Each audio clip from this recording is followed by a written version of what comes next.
पिछले वीडियो में हम संयोजन, वियोजन, विस्थापन और द्विविस्थापन अभिक्रियाओं के बारे में पढ़ चुके हैं।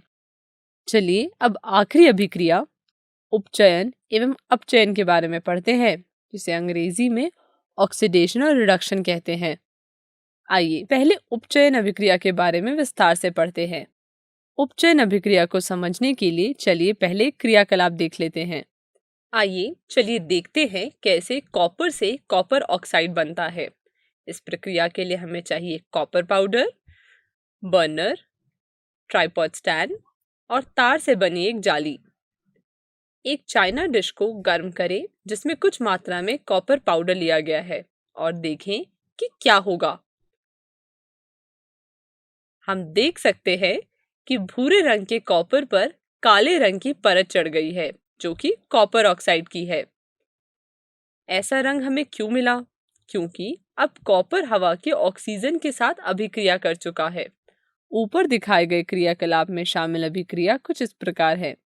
ध्यान दें, क्रियाकलाप की शुरुआत में लिया गया पदार्थ लाल भूरे रंग का था और ऊष्मा देने के बाद पदार्थ का रंग लाल भूरे से काले रंग में बदल गया। ये काले रंग का पदार्थ ही क्यों बना? ऐसा इसलिए हुआ क्योंकि यहाँ कॉपर ऑक्सीजन के साथ अभिक्रिया करने पर कॉपर ऑक्साइड नाम का एक नया यौगिक बना रहा है। ध्यान दें, यहाँ हुआ क्या? यहाँ कॉपर ऑक्साइड में बदल रहा है। तो इस प्रकार जब किसी भी पदार्थ में ऑक्सीजन जुड़ता है या कहीं ऑक्सीजन की वृद्धि होती है तो इसे अपचयन कहते हैं, यानी कि ऑक्सीडेशन। तथा अभिक्रिया के समय जिस पदार्थ में ऑक्सीजन की वृद्धि होती है उसे उपचयित कहते हैं, यानी कि ऑक्सीडाइज्ड। तो हम कहेंगे इस अभिक्रिया में कॉपर ऑक्साइड में उपचयित हुआ है। इसे अपनी कॉपी में लिख लें। हमने देखा कि उपचयन क्या होता है। चलिए अब अपचयन के बारे में पढ़ते हैं। अपचयन अभिक्रिया को समझने के लिए पिछले क्रियाकलाप का उत्पाद लेते हैं। कॉपर ऑक्साइड और हाइड्रोजन गैस को कॉपर ऑक्साइड से पास कराते हैं तो इसमें शामिल अभिक्रिया कुछ इस प्रकार की है। ध्यान दें, हाइड्रोजन गैस को पास कराने पर काले रंग का पदार्थ वापस से भूरे रंग में बदल जाएगा। मतलब कॉपर ऑक्साइड वापस से कॉपर में बदल जाएगा। ऐसा इसलिए हुआ क्योंकि यहाँ कॉपर ऑक्साइड ऑक्सीजन को छोड़ रहा है और फिर कॉपर बन रहा है। तो इस प्रकार जब कोई भी पदार्थ ऑक्सीजन छोड़ता है या कहें ऑक्सीजन का त्याग करता है तो इसे अपचयन कहते हैं, यानी कि रिडक्शन। तथा इस अभिक्रिया के समय जो पदार्थ ऑक्सीजन का त्याग करता है उसे उपचयित कहते हैं, यानी कि रिड्यूस्ड। तो हम कहेंगे इस अभिक्रिया में कॉपर ऑक्साइड कॉपर में रिड्यूस हुआ है।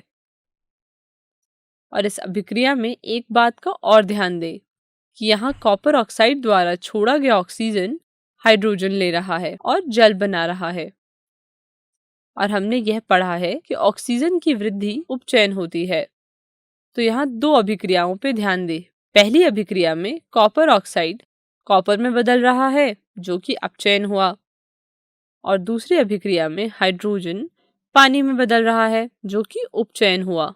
और क्योंकि कॉपर ऑक्साइड ऑक्सीजन छोड़ रहा है तो इसलिए यह अपचयित हुआ और छोड़ा गया ऑक्सीजन हाइड्रोजन के साथ जुड़ गया, इसलिए हाइड्रोजन उपचयित हुआ। इस अभिक्रिया में एक अभिकारक उपचयित हो रहा है और दूसरा अभिकारक अपचयित हो रहा है, यानी कि एक ही अभिक्रिया में उपचयन भी हो रहा है और अपचयन भी हो रहा है। तो ऐसी अभिक्रिया को हम उपचयन अपचयन अभिक्रियाएं कहते हैं और इसे इंग्लिश में ऑक्सीडेशन रिडक्शन रिएक्शन कहते हैं। और ऐसी अभिक्रियाओं को रेडॉक्स अभिक्रियाएं भी कहते हैं। इसे अपनी कॉपी में लिख लें। चलिए तो अब तक जो हमने पढ़ा उसे लिख लेते हैं। हमने पढ़ा उपचयन क्या होता है, जब किसी पदार्थ में ऑक्सीजन की वृद्धि होती है या किसी पदार्थ से हाइड्रोजन के निकलने को भी उपचयन कहते हैं। हमने पढ़ा अपचयन क्या होता है, जब किसी पदार्थ में ऑक्सीजन निकल जाता है या जब किसी पदार्थ में हाइड्रोजन की वृद्धि होती है तो उसे अपचयन कहते हैं। उपचयन और अपचयन अभिक्रियाओं को रेडॉक्स अभिक्रिया भी कहते हैं। और इस उदाहरण को भी नोट कर लें।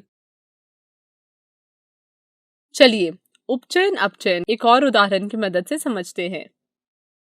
वीडियो को रोकें और सोचें इस अभिक्रिया में कौन से अभिकारक में उपचयन और कौन से अभिकारक में अपचयन हो रहा है।